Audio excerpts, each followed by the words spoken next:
I'm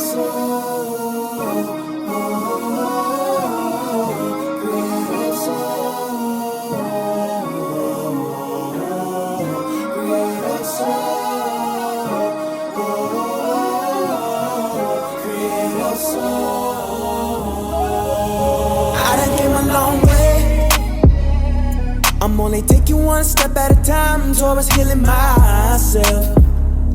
I had to get out, I found a way out. No more living in pain or misery. It's all about protecting my energy. Keep the negative away from me, because I am just keeping my peace. Cut off everything that no longer was serving me, and I chose to start loving myself. I walk in my purpose, no looking back, I'm only going with it. B.O. standing there, a better version of me. I must say that I'm proud of me. It's not about how you feel, I'm living proof that God is real. So let me show you how to heal. Damn it, I'm wearing it well, cause I came a long way. My journey isn't yet complete, that's what it look like to heal. Damn it, I'm wearing it well, I'm proud of myself. It's nothing to it, you can do it, all you gotta do is just fight through it. Create a soul, create a soul, create a soul. Just fight through it. Create a soul, create a soul, create a soul, create a soul, yeah, yeah.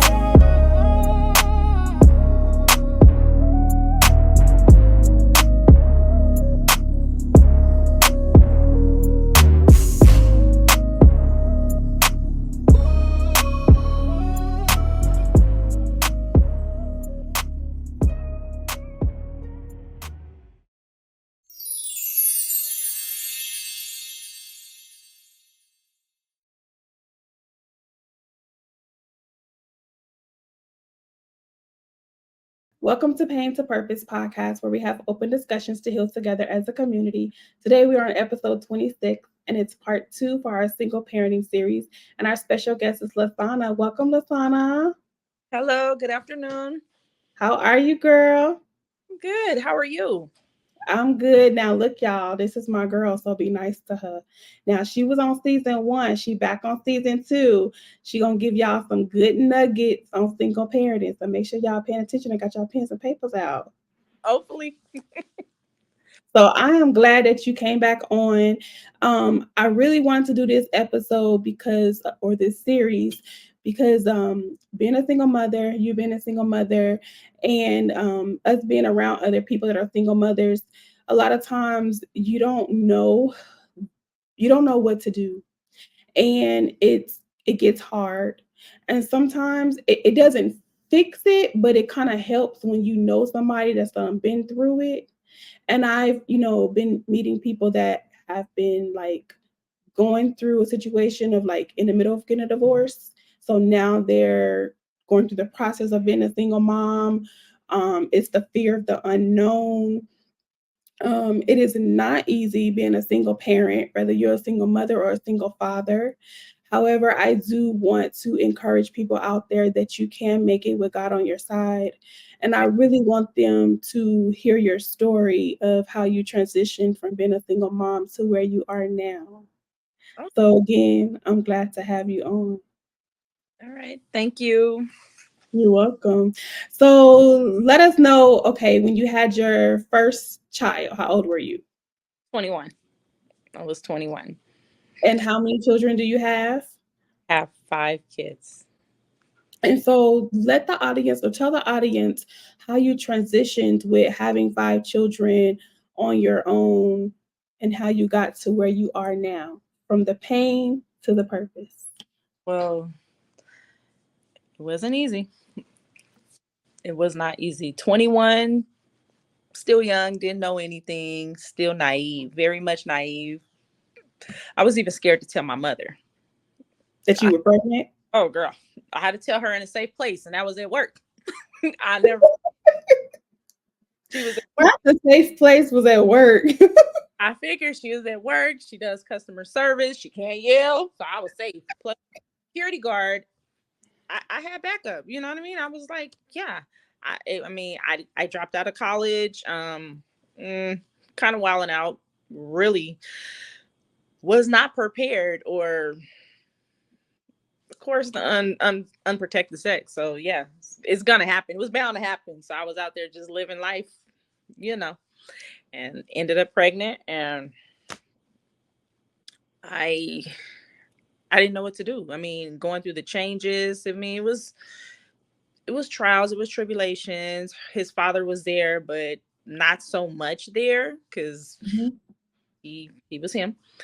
My mother, she didn't get upset. Well, she couldn't get upset because where I told her, right? So all she told me to do was go talk to my father. I was like, well, wait a minute. I'm telling you now. You want me to go? Okay. So going through the pregnancy was not was it wasn't hard. It wasn't hard. But times was different too back then. You know. Um, I had help. I had help, even though I was not married. Um, Mhm. And basically, who helped you with your first one? my mother, Okay. And so, myself, friends. You know what I mean? Because at that time in the 90s, because I had him in 98, uh, it was quite a few of my friends that was either was pregnant or already had their first or second child. Um, okay, so when did you have the second one? I had my second child. I was 25, 24, 25. Okay. So, that was a little bit more easy because I had a lot of help. Um, their grandmother, she helped me a lot because that's when I was like, okay, I'm on baby number two. I need to go back to school. I need to try and get myself together. I was in and out, like arguing, going back and forth with their father. Yeah, break up, make up. And that was baby 2 and 3, correct? That was baby one, two, and three. 1, 2, and 3. Yeah, And then baby 4 comes along. baby. By the time baby four comes along, I was kind of pretty much stable. Um, but I still was doing it by myself. I had no help. I ended up putting myself through school. Their grandmother always called me a forever student because, like, I started off doing criminal justice. You know what I mean? I wanted to be a probation officer. And then I got into that and I'm like, this is not what I wanted to do. So I was like, I love helping people. So I got into healthcare and I put myself through school with 4 kids. Wow. I And did not get married until after I put myself through medical school.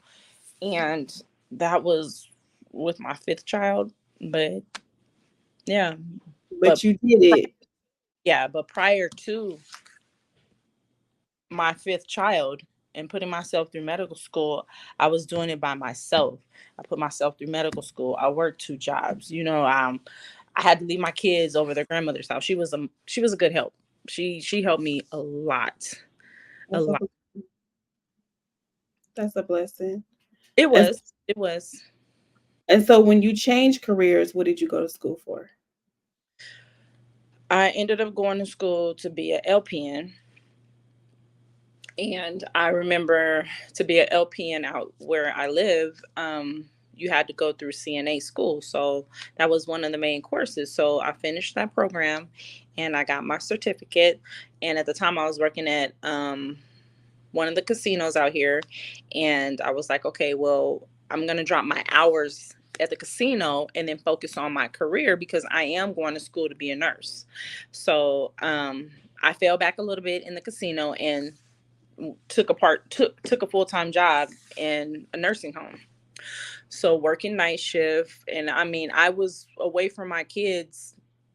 I was working 8-hour shift day, and then I would turn around and pick up a night shift. So I was pulling doubles. I was doing 16-hour days, 5 days a week to make ends meet. You know what I mean? Mhm. daycare wasn't, even though I'm pretty sure things are different now, the economy is just worse. It wasn't no better back then, but we had a lot of resources. I must say, I had a lot of resources. It was what was the daycare program? We had different daycare programs, and it was a lot of resources. And but amongst the resources, I mean, there's really nobody really to trust to watch all of your kids. And again, I had four, you know.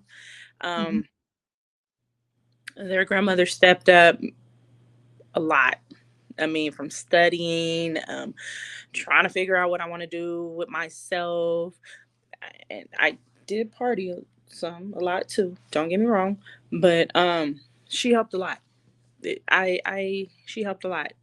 Um, honestly, if it was not for her and her being my backbone, I wouldn't be able to do it. I couldn't do it. I couldn't have done it at all. I couldn't have done it. I couldn't there I wouldn't be here.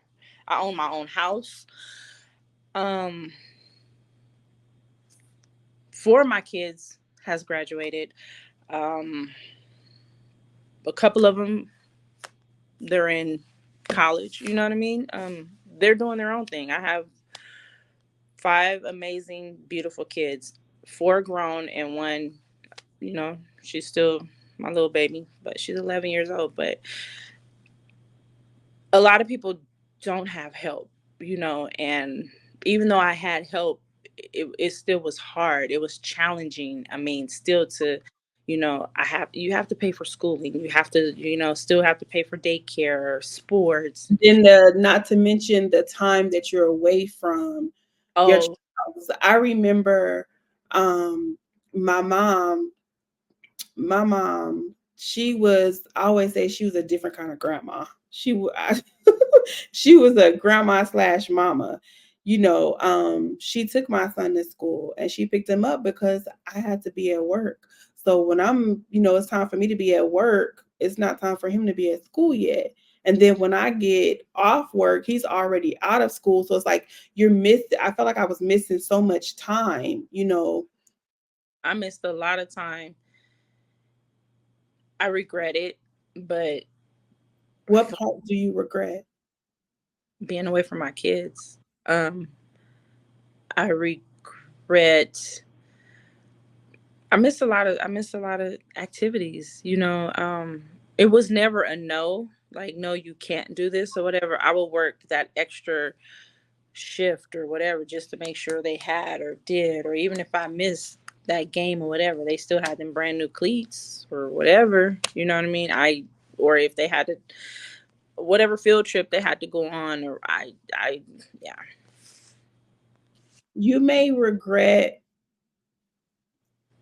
the fact that that you had to work those long hours, but I can say, knowing you for so many years before I even had a child, you always worked to take care of your children, and you went to school.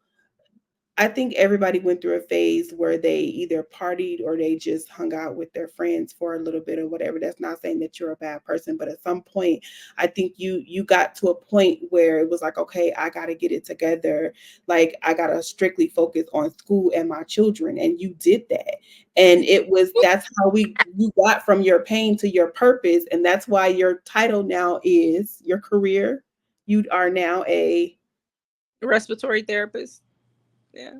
and God helped you through it. You got through it. And so I definitely wanted you to come on so that you can tell them about the pain, but you can also tell them about how you got to your purpose and how you're helping people every day on your job and that they can do it too. And it may seem like it's hard, but when you hear somebody else's story and know that they got through it, or just to talk to somebody that, encourage that person, it's going to be okay. You're going to get through this. A lot of times I'm like, I wish at some points I had somebody like, be like, girl, it's gonna be all right. Like you gonna make it. If you hear that sometimes, it kind of gives you like the encouragement you need, like, okay, I'm struggling, but it's gonna get better. And so I definitely wanted them to hear the different stories of people of how they went from their pain to their purpose. So I commend you. Congratulations on your job, and your children are you have some great children, some good children. God has truly blessed you. Thank you. You're welcome. I want you to tell them, I know you said that you regret like the time spent away, The time lost. the time lost, and Time we know lost. we can't get the time back,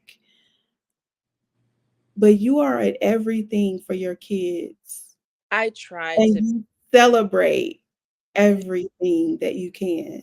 Now that when I graduated, I made myself more available because it's like now I wasn't so focused on school. That was like I have to get this done. I got to get this done. My kids need to see that even though it is just a one family household, I want them to know that they can still do it. Don't give up. You got to keep pushing through it. You have to push through with prayer, a lot of prayer, and Of course. prayer, um, and studying and staying focused. I pushed through because I partied and it really bit me in the behind, and I woke up. It was like, okay, wait a minute. You failed this class. They done pushed you back a semester. Girl, if you don't get this together, you got to pay another how much? Because you was out partying and kicking it and wasn't studying on them nights you were supposed to. Yeah, that hurt. That hurt it. Whew, that hurt it. But I think all of us, we went through a stage in our life where we, that's everybody in the world. You make mistakes and then you grow, and you can look back and be like, okay, I shouldn't have Yeah. handled it I, that way, or I shouldn't have did that. But I got tired of just working school, work. And I was just like, I want to party. I want to kick it too. Yeah, I did. But I live by my own philosophy. There is no what you cannot do. I don't like the word I can't. You can. You can. I did it. You can. I was on Section 8. I wasn't a messy person or whatever. I was on Section 8. At a point in time when I had my kids, I was on food stamps. I sure was. I used it as a stepping stone, and right. I didn't stay on there. I wasn't stay on there for years or decades. Or you hear, I was just talking to Used it somebody. for Yeah, what you needed it for, so you can do better. passing it down. What do you mean passing it down? How do you pass Section 8 down? Yeah, no, I used it. It served its purpose, and I thank God for it. And I moved on. I was on welfare. I used it. It served its purpose, and I moved on. I'm not knocking anybody who's on it or who needs it, because everybody needs a little push or a little help. But I didn't use it and abuse it. And when it got dark and lonely and I feel like I couldn't do it, I stayed focused. And it was many a nights I cried, because any school and medical or school period, any degree, it's not easy. Especially I have 4 kids. It was hard. It was hard. Like I said, their grandmother helped me as far as so I can go to school and I can work. I could work, I'm sorry. But yeah, that was the only help I had.